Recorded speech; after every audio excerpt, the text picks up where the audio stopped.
আসসালামু আলাইকুম সবাইকে। হৃদয়ের ঠিকানা গল্পের ১৪ নম্বর পার্ট।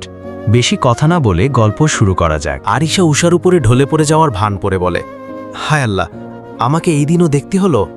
তুবা নাক ফুলিয়ে বলে, তুমিই তো আমাকে বলো।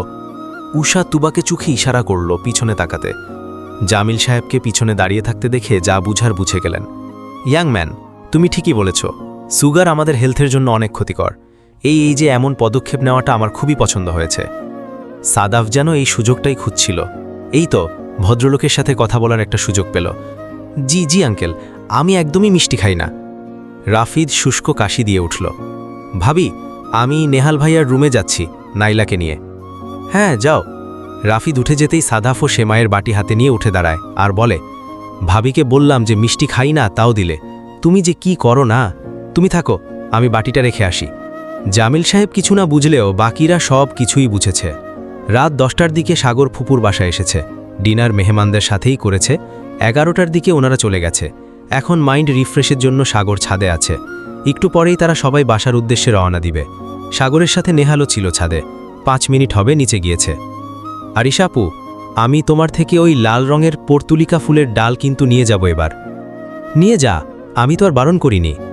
একা একা ছাদে যাব কিভাবে, ভয় করে। তুমি চলো না সাথে। নেহাল ভাইয়া ছাদে আছে, যা তুই, কিছু হবে না। নেহাল ভাইয়ার সাথে যদি সাগর ভাইও থাকে তখন? আরিশা বিরক্তিমাখা দৃষ্টিতে তাকায় উষার দিকে, চোখ মুখ কুচকে বলে, ভাইয়াকে দেখছি নাইলাকে কোলে নিয়ে বসে আছে ভাবিদের রুমে, আর রুমে আসার সময় দেখছি নেহাল ভাইয়া ছাদে যাচ্ছে। নাইলাকে কোলে নিয়ে বসেছিল কখন? 10-15 মিনিট আগে। আর নেহাল ভাইয়াকে কখন যেতে দেখলে? এই তো রুমে ঢুকার আগে। তার মানে সাগর ভাই ছাদে নেই? উফ উশি, বলো না বলো না। না নেই, তোর সাগর ভাই নেই ছাদে। বাল, জামাইকে ভাই ডাকে শালি, বেদ্যব। আকাশে চাঁদ নেই, ঘুটঘুটে অন্ধকার, আবার কুয়াশাও পড়েছে মারাত্মক লেভেলের। লাইটের আলো বেশি দূর অবধি পৌঁছাচ্ছে না। উষার ভয় করছে এমন অন্ধকারের সামনে এগোতে। তার উপর পুরো ছাদ খালি, নেহালের টিকিও দেখা যাচ্ছে না। অন্ধকার, ভূত প্রেত এসবে উষার ভয় প্রচুর, তাই গলা ছেড়ে ডেকে ওঠে, ভাইয়া, নেহাল ভাইয়া, ওই নেহাল ভাইয়া, তুমি ছাদে আছো? তোমাকে তো আমি দেখতে পাচ্ছি না। ভয়ে উষা জড়সড় হয়ে আছে। এখন যে নিচে চলে যাবে এই সাহসটাও তার হচ্ছে না, তাই শুষ্ক ঢুক গিলে গলা ভিজিয়ে আবারও ডাকে, নেহাল ভাইয়া, তুমি ছাদে নেই?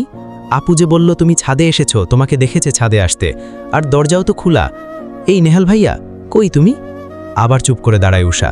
এবার সত্যিই ভয় লাগছে তার। উষা ছাদের দরজা পেরিয়ে খুব বেশি সামনে আগায়নি। সামনের দিকে বাতি থাকায় সামনের দিকেই হালকা হালকা দেখা যায়। হাত উঠিয়ে ঘাড়ের উপরে পড়ে থাকা চুল বাঁধতে চাইল উষা, কিন্তু পারল না। তার আগেই কেউ একজন উষার ডান হাতের কবজি মুষ্টিবদ্ধ করে ধরে ফেলে। ভয়ে আতঙ্কে উষার সারা শরীর ঝাঁকুনি দিয়ে ওঠে, কেঁপে উঠে সারা সর্বাঙ্গ। ভূতের ভয়টা এবার ঝেঁকে বসেছে মনে। উষা নিজের চোখে দেখেছে ছাদে কেউ ছিল না, তাহলে হাত ধরল কে? ভূত। উষার জ্ঞান হারানোর উপক্রম।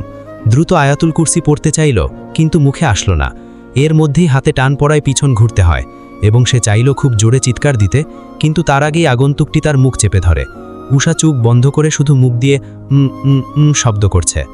স্টপ! এভাবে করার কি আছে? ইঁদুরের কলিজা নিয়ে এত রাতে ছাদে এসেছিস কি? ধুর, ইঁদুরের কলিজার সাথে তুলনা করলেও তো ভুল হবে। ইঁদুর বেটা রাগ করবে, বলবে তোমার পার্টনারের কলিজা থেকেও আমার কলিজা বড়। পুরুষ মানুষের অতি পরিচিত কণ্ঠস্বর কর্ণকুহর হতেই পিটপিট করে চোখ খুলল উষা। সামনে কাঙ্ক্ষিত পুরুষকে দাঁড়িয়ে থাকতে দেখে বুকের থুকফুকানি বেড়ে গেল 1000 গুণ। হার্টবিটটা বাইরে বেরিয়ে গেলেই বুঝি শান্ত হবে।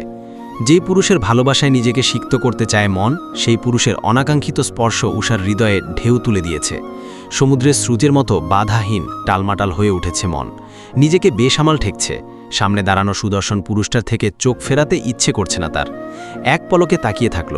গাঢ় কালো মণিওয়ালা গভীর চোখ দুটোতে হারিয়ে যেতে ইচ্ছে করছে। চোখ থেকে দৃষ্টি সরিয়ে নজর স্থির করল সাগরের ডান হাতের উপরে, যে হাত চেপে ধরে আছে উষার নরম উষ্ণ ঠোঁট। উষার অন্তর কেঁপে উঠল। ঠিক কতদিন পর, দিন নয় কত বছর পরে তার ভালোবাসার পুরুষ তাকে স্পর্শ করেছে। উষার চোখে জল চিকচিক করছে। মনের ভেতরে তৈরি হওয়া ভূতের ভয় কোথায় গায়েব হয়ে গেল? মনে একরাশ শীতলতা, ভালোবাসা পাওয়ার ব্যাকুলতা অনুভব করল উষা। খুব ইচ্ছে করছে সাগর ভাইয়ের গাল ছুঁয়ে দিতে। পাষাণ মানবের শক্তপোক্ত বুকে মাথা গুজে হাজারো অভিযোগ করতে ইচ্ছে করছে। যেই মানুষটার ভালোবাসা পাওয়ার জন্য হৃদয় ব্যাকুল হয়ে আছে, সেই মানুষের একটু কাছে আসাতেই মনে কেমন সুখ সুখ যন্ত্রণা অনুভব করতে পারছে উষা। উষার চোখের দিকে দৃষ্টি স্থির রেখেই হাত সরিয়ে নিল সাগর। দুজনের মধ্যে যথেষ্ট দূরত্ব আছে। সাগর নিজেকে আরও একটু পিছিয়ে নিয়ে সেই দূরত্বটা আরও বাড়িয়ে দিল। উষার খুব ইচ্ছে করল বলতে, ছাড়লেন কেন সাগর ভাই, আর একটু ধরুন না। ভালোবেসে আমাকে আপনার ওই শক্ত পাষাণ বুকটাতে মাথা রাখার অধিকার দিন না। আপনার প্রণয়ের প্রণয়িনী করে নিন না। কিন্তু মুখে বলতে পারল না কিছুই। মনের ব্যাকুলতা মনেই রয়ে গেল। সাগর একবার উষাকে পা থেকে মাথা পর্যন্ত পরখ করে নিল। উষার ভিতরে চলতে থাকা ঝড়ের আভাস সে বাইরে থেকে না পেলেও আন্দাজ করতে পেরেছে কিছু একটা। মেয়েটা তাকে কতটা ভালোবাসে সেটা সে খুব ভালো করেই জানে।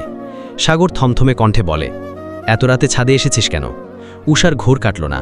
এক দৃষ্টিতে তাকিয়ে আছে ব্ল্যাক জিন্স আর ডার্ক রেড কালারের টি শার্ট পরিহিত সুদর্শন পুরুষের দিকে। গাল ভর্তি চাপ দাড়ি, ডার্ক পিঙ্ক ঠোঁটজোড়া এমন মোহনীয় ঠেকছে উষার কাছে। একটু ছুঁয়ে দিতে পারলে হয়তো মনের নিষিদ্ধ অনুভূতিটা একটু দমে যেত। গভীর চোখ দুটোর ওপরে থাকা কালো ঘন মোটা ভ্রুজোড়া কুচকে তাকিয়ে আছে তারই দিকে।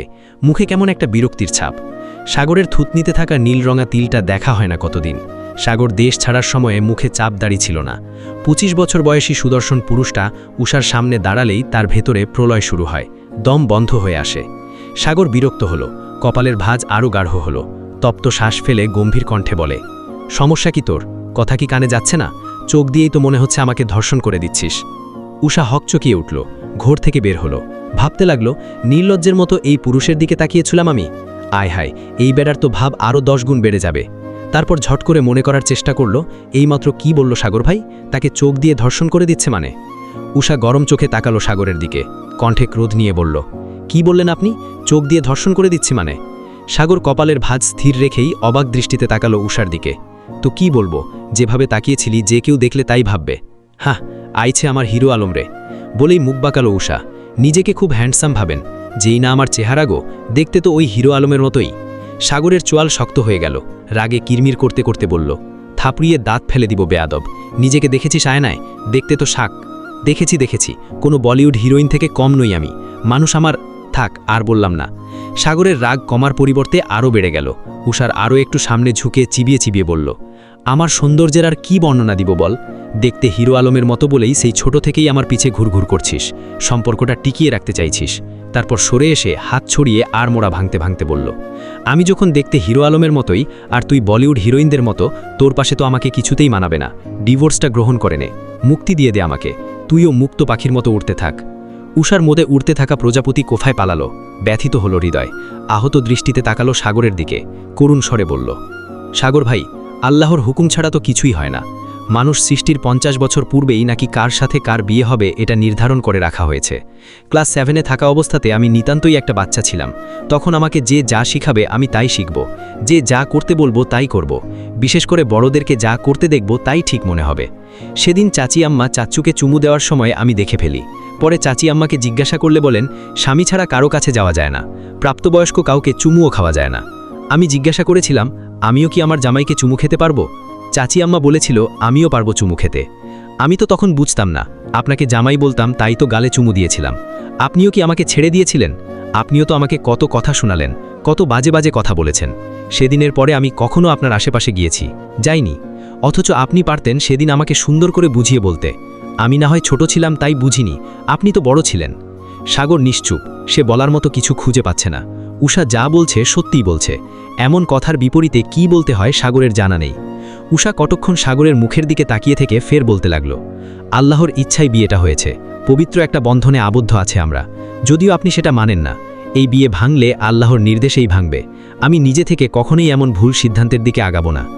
আপনি আমার মায়ের জন্য আমাকে জাজ করতেছেন, করেন, সমস্যা নেই। মানুষ দাঁত থাকতে কখনো দাঁতের মর্যাদা দেয় না।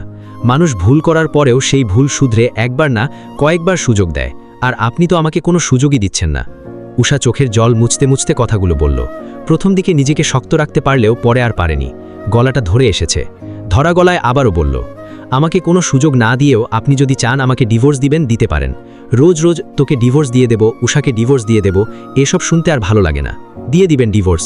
এখন আপনাকে সবাই বকলেও কথা শোনালেও একবার ডিভোর্স হয়ে গেলেই আর কেউ কিছু বলবে না। কথাগুলো বলে উষা আর 1 সেকেন্ডও দাঁড়ালো না। সাগর সূক্ষ্ম নেত্রে তাকিয়ে দেখল ব্ল্যাক ট্রাউজার এবং হাঁটু অবধি হোয়াইট কালারের ফ্লোরাল টপস পরিহিত রমণীর প্রস্থান। কালো দীঘল লম্বা চুলগুলো কোমর ছাড়িয়েছে, হাঁটার গতি অনেক বেশি হওয়ায় চুলগুলো কেমন দুলছে। সাগর বুকের বাঁ পাশে কেমন চিনচিনে ব্যথা অনুভব করল। হঠাৎ কাঁধে কারো হাতের স্পর্শ পেয়ে চমকে তাকালো পিছে। নেহালকে গম্ভীর মুখে দাঁড়িয়ে থাকতে দেখে বুঝতে পারল সব কিছুই শুনেছে সে। উষা ছাদে আসার 5 থেকে 10 মিনিট আগেই নেহাল আবার ছাদে আসে। নেহালের কানে হেডফোন থাকায় উষার ডাক শুনতে পায়নি।